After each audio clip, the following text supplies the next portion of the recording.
বন্ধুসকল যেহেতু বৰ্তমানে লকডাউন চলি আছে সেই কাৰণে বহুত মানুহৰ পেন কাৰ্ড বনাবলৈ বহুত অসুবিধাৰ সন্মুখীন হৈ আছে। ইয়াৰ বাবে ইনকাম টেক্স ডিপাৰ্টমেণ্টে এটা নতুন নিয়ম উলিয়াইছে। যদি আপোনাৰ হাতত আধাৰ কাৰ্ড আছে তেনেহলে আপুনি 2 মিনিটৰ ভিতৰত ফ্ৰী পেন কাৰ্ড লাভ কৰিব পাৰিব। তেনেহলে বন্ধুসকল ব্লগ আমি সময় নষ্ট নকৰি ভিডিঅটো আৰম্ভ কৰো। প্ৰথমতে আপোনাৰ মোবাইলত থকা ক্ৰোম ব্ৰাউজাৰটো ওপেন কৰি ল'ব। আপুনি ব্লেক যিকোনো ব্ৰাউজাৰ ব্যৱহাৰ কৰিব পাৰিব। ইয়াত কোনো অসুবিধা নাই। এই ভিডিঅটোৰ ডেসক্ৰিপচনত মই এটা লিংক দি দিম। এইটো ক্লিক কৰি ডাইৰেক্ট ৱেবছাইটত যাব পাৰিব। নতুবা আপুনি লিংকটো কপি কৰি ক্ৰোম ব্ৰাউজাৰৰ সাৰ্চ বাৰত পেষ্ট কৰিব পাৰিব। যেতিয়া আপুনি ৱেবছাইটৰ ভিতৰত যাব তেতিয়া আপুনি এনেকুৱা এটা ইন্টাৰফেস দেখিবলৈ পাব। ইয়াৰ পিছত আপুনি দুটা অপচন দেখিবলৈ পাব। এটা হ'ল গেট নিউ পেন আৰু এটা হ'ল চেক ষ্টেটাছ ডাউনলোড পেন। ইয়াৰ গেট নিউ পেনত ক্লিক কৰিব। ইয়াৰ পিছত আপোনাৰ আধাৰ কাৰ্ডত যেনেকুৱা আধাৰ নম্বৰ আছে তেনেকুৱা ফিল আপ কৰিব।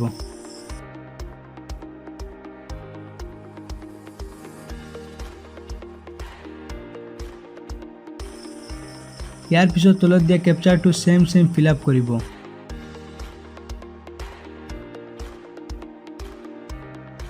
তলত চাওক 5টা বিষয় লিখা আছে, এইখিনি ভালদৰে পঢ়ি ল'ব। 1 নম্বৰত লিখা আছে মই ইয়াৰ আগত বেলেগ কোনো পেন কাৰ্ড বনোৱা নাই। 2 নম্বৰত লিখা আছে মোৰ মোবাইল নম্বৰ মোৰ আধাৰ কাৰ্ডৰ লগত লিংক আছে। 3 নম্বৰত লিখা আছে মোৰ কমপ্লিট জন্মৰ তাৰিখ আধাৰ কাৰ্ডত দিয়া আছে।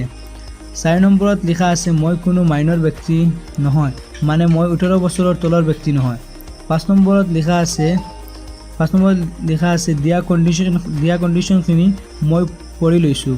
ইয়াৰ পিছত আই কনফাৰ্ম ডেটত ক্লিক কৰি তলৰ জেনাৰেট আধাৰ OTP অপশ্যনত ক্লিক কৰি দিব।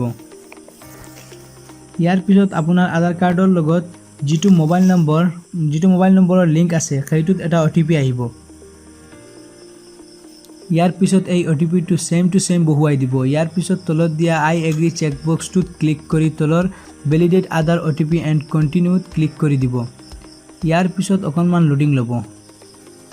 আপোনাৰ আধাৰ কাৰ্ডত যেনেকুৱা দিয়া আছে ঠিক এনেধৰণে ডিটেইলছ ওলাই আহিব।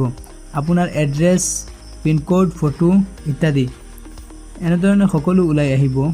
ইয়াৰ পিছত তলত দিয়া আই একচেপ্ট ডেট বক্সত ক্লিক কৰি তলত 3টা টাৰ্ম এণ্ড কণ্ডিশ্যন লিখা আছে। 1 নম্বৰত লিখা আছে ওপৰত দিয়া ডিটেইলছখিনি কাৰেক্ট। 2 নম্বৰত লিখা আছে মই কোনো পেন কাৰ্ড বনোৱা নাই। যদি আপোনাৰ হাতত আৰু এখন পেন কাৰ্ড পোৱা যায় তেনেহলে আপুনি 10,000 জৰিমনা দিব লাগিব। 3 নম্বৰত লিখা আছে আই ইনকাম টেক্স ৰুল 1962ৰ জৰিয়তে মই এই পেন কাৰ্ড বনাব বিচাৰোঁ। ইয়াৰ পিছত তলত দিয়া সাবমিট পেন ৰিকুৱেষ্টত ক্লিক কৰি ল'ব। ইয়াৰ পিছত এনেকুৱা এটা ইন্টাৰফেস দেখিবলৈ পাব। ইয়াত চাওক ষ্টেটাছ নাম্বাৰ দিয়া আছে, এইখিনি আপুনি কপি কৰি ল'ব নতুবা লিখি ল'ব। ইয়াৰ পিছত আকৌ আপুনি নতুনকৈ ৱেবছাইটত আহি যাব। প্ৰথমতে আপুনি গেট নিউ পেন কাৰ্ডত ক্লিক কৰিছিলে। এতিয়া আপুনি চেক ষ্টেটাছ ডাউনলোড PDFত ক্লিক কৰিব। ইয়াৰ পিছত আপোনাৰ আধাৰ নম্বৰটো ফিল আপ কৰি ল'ব। তলত দিয়া কেপচাৰটো শুদ্ধকৈ লিখি ল'ব আৰু তলত সাবমিটত ক্লিক কৰি ল'ব। ইয়াৰ পিছত আপোনাৰ মোবাইলত আকৌ এটা OTP আহিব। এই OTPটো শুদ্ধকৈ লিখি ল'ব। ইয়াৰ পিছত সাবমিটত ক্লিক কৰি ল'ব।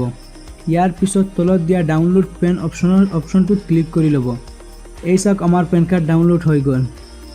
ফাইলটো ওপেন কৰাৰ পিছত ইয়াৰ এটা পাছৱাৰ্ড থাকিব। পাছৱাৰ্ডটো হ'ল আপোনাৰ জন্মৰ তাৰিখ যেনে মাহ, দিন, বছৰ। ইয়াৰ পিছত ওপেনত ক্লিক কৰি ল'ব। আপোনাৰ পেন কাৰ্ডৰ ফটো ওলাই আহিব। যদি বন্ধুসকল ভিডিঅ'টো ভাল লাগিছে এটা লাইক কৰিব, বন্ধুসকলৰ লগত শ্বেয়াৰ কৰিব।